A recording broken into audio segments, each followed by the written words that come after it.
The snow came early that year, covering the hills of Lawnwood before the leaves had fully turned. By the end of October, the village was buried in silence, thick drifts muffling footsteps and flattening the world into white and grey. It was during this stillness that the invitation arrived, a thick, cream-coloured envelope sealed with red wax and addressed in tight, spidery letters. To Miss Thora Greaves, by hand or by storm, the hollow waits. There was no sender. No return address, just that line, just her name. Thora turned it over slowly, her fingers tracing the edge, her breath misted in the cold air of her flat. The fire behind her crackled with low, sullen pops. She hadn't been to Hollow House in almost a decade, not since her mother died there, not since they buried the truth beneath layers of memory and soft lies. She placed the envelope on the table and walked away, but it followed her. She found it on her pillow the next morning, folded into her coat pocket the next evening, stuck to the inside of the mirror with frost. She stopped resisting after the third day. The train to Lawnwood was nearly empty.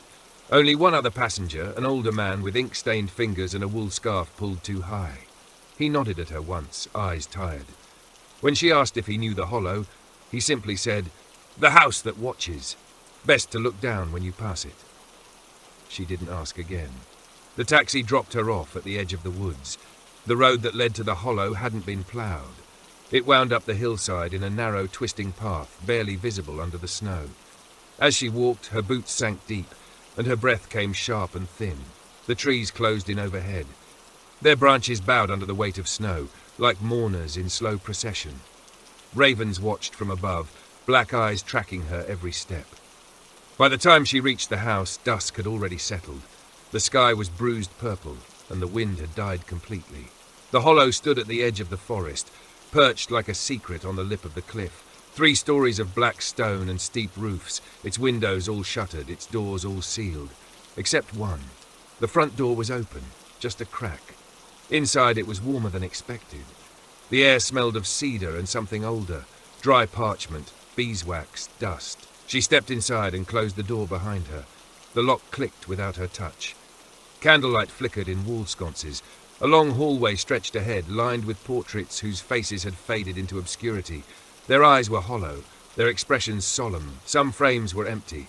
A grandfather clock ticked in the distance. Slow, measured, louder than it should be. Thora moved toward the staircase, her fingers brushing the rail. A voice stopped her. "You came." It was a woman's voice, distant, soft, echoing from upstairs. She froze. "Who's there?" Silence. Then, "The house remembers." Thora climbed. The second floor was darker. The candles flickered lower. The wallpaper here was different, covered in looping script, not printed, handwritten. The walls were written on, covered in ink, sentences repeating. She leaned close. "She never left. She never left. She never left."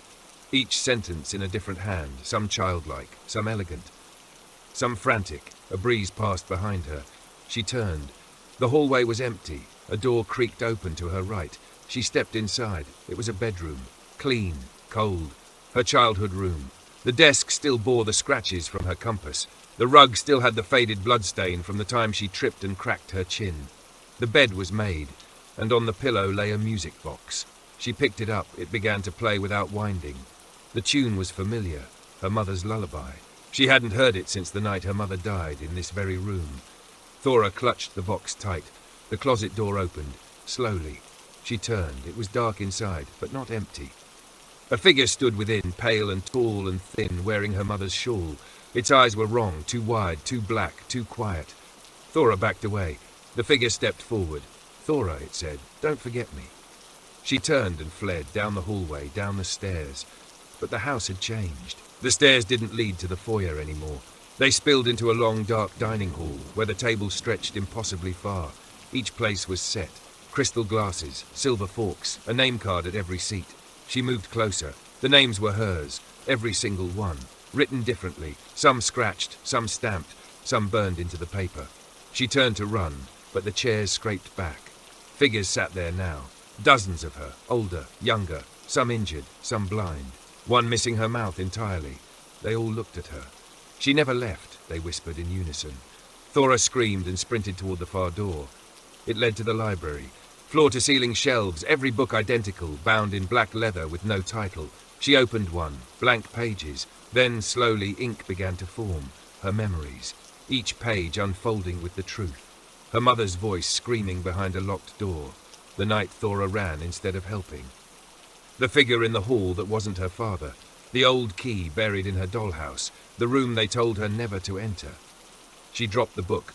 The shelves groaned. Books fell, and a door revealed itself behind them. Narrow, tall, covered in carvings, the same looped script from the wallpaper. She reached for the knob. The house whispered, "You'll remember now." Inside was a staircase spiraling down. She descended, deeper than the house should have gone. Stone walls, wet, breathing. The air grew thick, heavy with memory. At the bottom, a chamber, circular, lit by candles that burned blue. In the center, a mirror, not glass, water, still, black. She stepped forward, looked in. Her reflection blinked, then smiled. It wasn't her, it stepped forward. Out. Thora staggered back. The reflection moved like her, looked like her, but it was colder, empty. It reached for her face. "Thank you," it said, and stepped past her, up the stairs. Thora tried to follow, but the steps crumbled behind the figure. The chamber sealed, the candles blew out. She screamed. Her voice echoed, then faded. Upstairs, the hollow stood still. The snow fell quietly, and Thora walked the halls once more, now the one who watched, waiting for the next to return. Outside, the storm thickened. Snow spiraled down from a sky the color of slate, and the trees bowed under its weight like silent mourners. The hollow stood as it always had, tall, black and listening, its windows shuttered, its chimneys quiet. The forest breathed slowly around it, each gust of wind like a whisper held just out of reach. Inside, Thora sat in the dark. She didn't know how long she had been in the chamber. The mirror, now still again, reflected nothing but black. No figure, no movement, not even her own face. It had taken something from her. She knew that, but she couldn't remember what. Or maybe it had given something. Above her, the echo of footsteps, familiar and distant. Hers, but not. She pressed her hand to the stone wall. It pulsed under her skin, a memory stirred, rain on glass. Her mother singing through a locked door, the lullaby returning like a thread stitched through the folds of time. But the notes were wrong now, off-key, crooked, like the house itself. She stood. The chamber tilted as if the world had forgotten which way was up. The stairs were gone, but a door had formed in the far wall. Carved into it were words she couldn't read, twisting in ink that shimmered as if alive. The door opened. Behind it, another hallway. Not stone, not wood. Something in between. Walls that seemed to breathe, floorboards that flexed like muscle. Portraits lined the passage, and as she walked, the faces turned to follow her.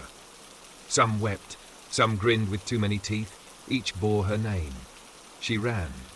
The hallway stretched, narrowed, then opened into a wide, round room she didn't recognize. But it recognized her.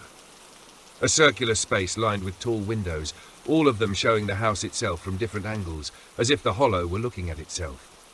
The ceiling domed upward, painted with constellations she'd never seen, but that felt deeply familiar, like names whispered in childhood dreams. In the center of the room, a figure stood. It wore her face, the reflection, the other. It turned slowly, its smile thin and patient. "You're not meant to be here," it said. Thora's voice came hoarse. "You took me. I became you. Then why am I still here?" The smile widened. "Because you asked to remember." The candles flared around the room. Light spilled across the floor like water, revealing lines carved into the wood beneath her feet. Sigils, circles, words in languages that tasted bitter in her mouth. "I want to leave," she said. The other Thora tilted her head. "You already did." The windows flickered. Each showed a version of her, walking the forest, sitting in her apartment, boarding the train again and again. A loop, a memory, a dream. They're all not you," the other said. "Shadows cast by your fear." A clock began to tick. Slow, deafening. She turned toward it. It stood in the corner now, tall and black and pulsing with the rhythm of her heart. She reached for it. The other Thora stepped in front of her. "You touch it, you wake her." "Who?" The smile cracked. "She made the hollow. She lives in the silence between walls. She eats what's forgotten." Thora whispered, "She already has me." The ticking stopped. The room darkened. The other Thora's skin began to flake away like ash in the wind, revealing not bone but more shadows, eyes within eyes, watching from beneath. "She remembers you," it hissed. You were her favourite. The mirror from the chamber appeared again, now hovering above them, filled with liquid black. From within it, arms reached, slender, writhing, draped in lace that flickered like firelight. They touched Thora's shoulder, and the house exhaled. Memories rushed into her, not hers. The first girl who entered the hollow, in 1811, a boy who vanished beneath the floorboards in 1897. The twins who were fed to the well, Evelyn who kept the door locked for 12 years until she starved, and her mother who sang lullabies to keep the wolves from closing in, who carved Thora's name into the wood above the bed, who tried to trap the hollow inside herself and failed. Thora's knees gave out. She fell to the ground as the room pulsed around her, breath stolen, vision swimming. She asked. The hollow answered, "Because you're the last." The mirror shattered, the wind returned, the house shook, and from the shadows between walls she came. Not with footsteps, but with silence, a shape too large for the room. A face composed of every one Thora had ever forgotten. Hands that stretched across time. The room folded around her like paper, and Thora was pulled upward into memories not yet lived, dreams not yet dreamed. She floated, weightless, sightless, until a voice cut through the dark. Thora. Faint. Real. She gasped. The light returned. She stood in the front hall of the hollow. Snow melted slowly at her feet. The door stood open. Daylight poured through. A woman stood on the porch, wearing a green coat, trembling. I got this letter," the woman said. "It had your name on it." Thora stared. In the woman's hand, the same envelope, her own name on the seal. Thora reached for the doorknob, but her fingers wouldn't move. Her feet rooted to the floor. Behind her, the house whispered, "She never left." Thora turned back. Her reflection waited in the mirror by the stairs, smiling, welcoming. She stepped aside, let the woman in. The door closed gently behind her.